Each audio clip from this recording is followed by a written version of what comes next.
நாளுக்கொரு நல்ல பங்கு. யாத்ராகமத்திலிருந்து தினதியானங்கள். ஏப்ரல் 18. யாத்ராகமம் 3ஆம் அதிகாரம் 3 முதல் 6 வரை உள்ள வசனங்கள். பயபக்திக்குரிய தேவன்.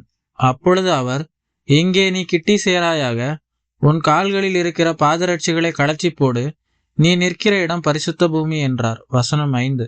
யாக்கோபுக்கு தரிசனமாகி பேசிய அதே தேவனே இப்பொழுது மோசேக்கும் தரிசனமாகி பேசுகிறார்.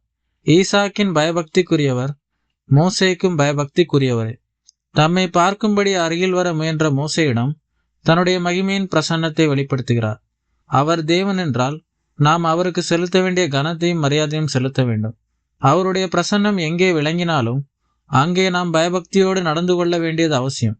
தேவனுடைய மகிமையும் அவருடைய பிரசன்னத்தையும் மனிதனுடைய அறிவை கொண்டோ அல்லது மாம்சத்தின் ஆவலை கொண்டோ ஆராய்ந்துவிட முடியாது. தேவனுடைய நாமம் என்பது மனித தத்துவவியலுக்கான ஆய்வுக்களம் அல்ல. அது விசுவாசிகள் பயபக்தியோடு பணிய வேண்டிய பரிசுத்த ஸ்தலம். மனித மூளை தேவனை ஆராய்ந்து அறிய முற்படும் பொழுது தேவன் அவனை தடுக்கிறார்.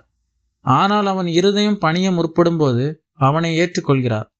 ஆராதனை ஸ்தலங்களில் காலணிகளை அணியக்கூடாது என்பதற்கான வசனம் அல்ல இது.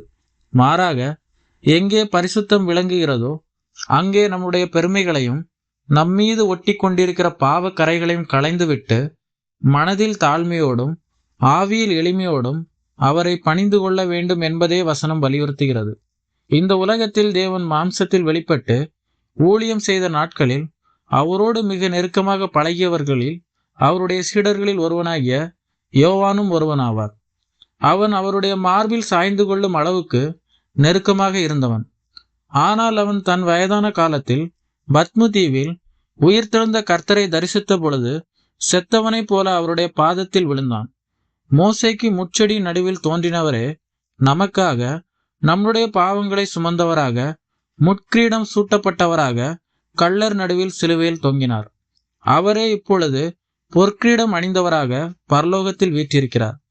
அதே மாறாத கடவுளையே இன்றைக்கும் நாம் ஆராதித்து கொண்டிருக்கிறோம்.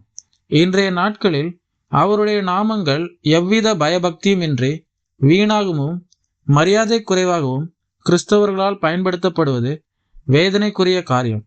ஆபிரகாமை அழைத்த தேவன், ஈசாக்கை காப்பாற்றிய தேவன், யாக்கோபை வழிநடத்தி காத்த தேவன் இப்பொழுது மோசேயுடன் உரையாடுகிறார். உன்னுடைய முன்னோர்களை அழைத்த நானே இப்பொழுது உன்னையும் அழைக்கிறேன் என்று மோசேயிடம் கூறுகிறார். அவர் தனிப்பட்ட ஒரு நபருக்கு மட்டுமின்றி தலைமுறைகளுக்கும் அவர் தேவனாக இருக்கிறார்.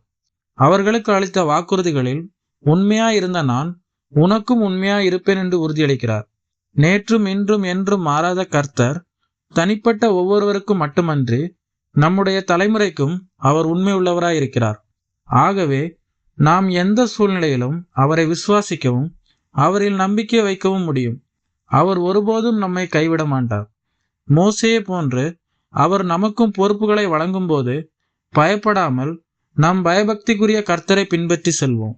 பிதாவே, எங்களுக்கு பிரச்சனைகளும் பாடுகளும் வரும்போது ஏற்கனவே உமது பரிசுத்தவான்களுக்கு வழங்கப்பட்ட உமது வாக்குறுதிகளை நினைவு கூற எங்களுக்கு உதவும். ஆமென்.